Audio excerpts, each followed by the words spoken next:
This guy that you are seeing here was attacked by Fulanis in his house in Abuja. They came in the group, they attacked him, they shot him at the leg, they wound him, they give him serious injury. After everything, the young man recovered in the hospital. He returned back to his house in Abuja.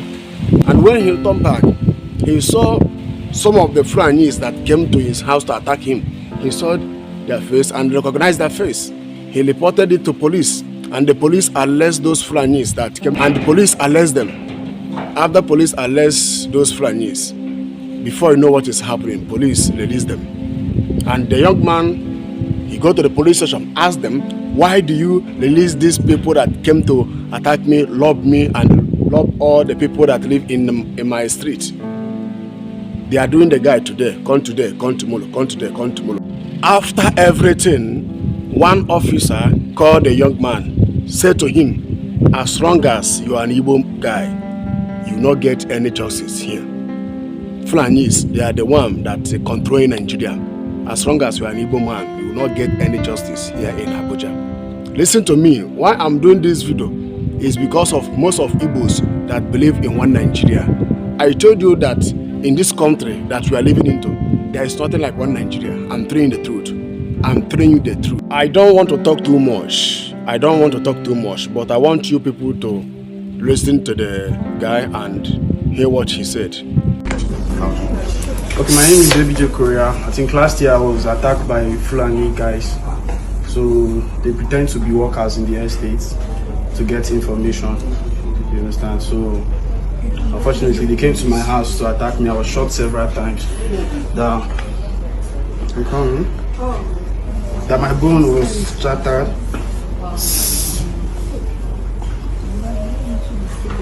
There's this picture from my incident.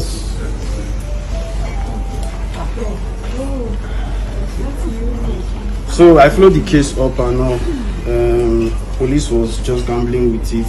I even went after one of the guys after they discharged me from hospital. This was when they discharged me from hospital. So I went for the guys,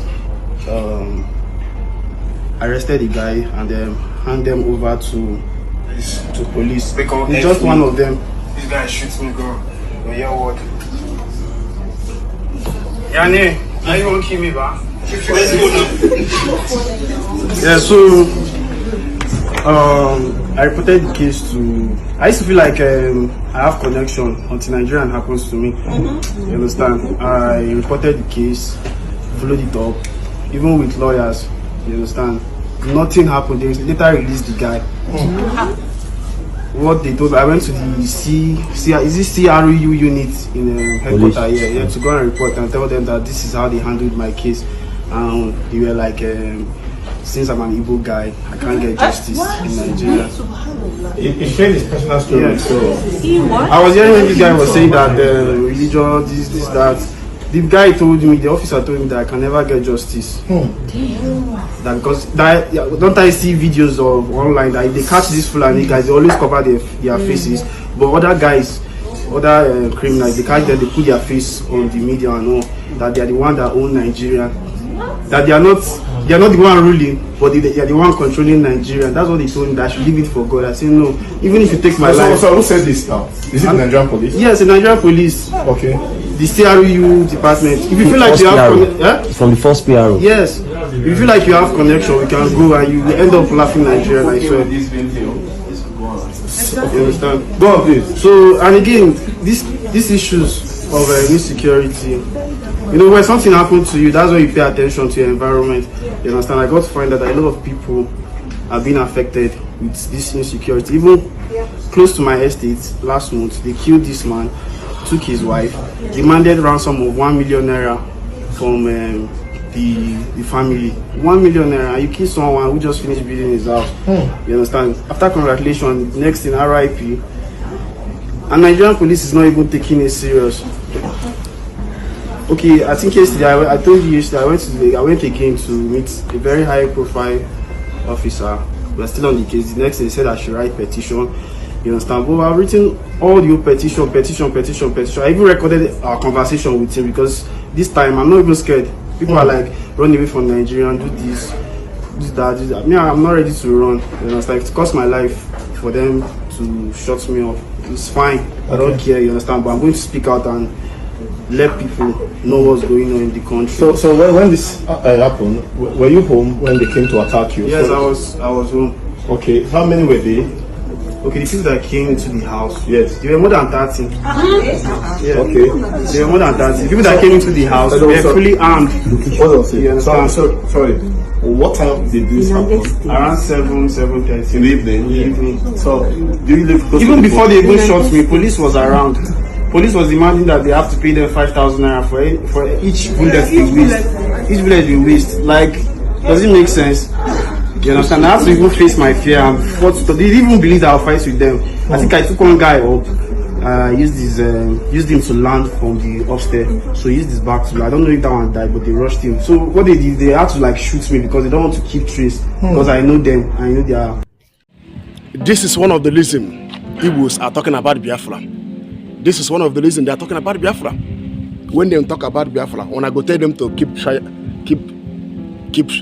silent. But look at it. Look at it.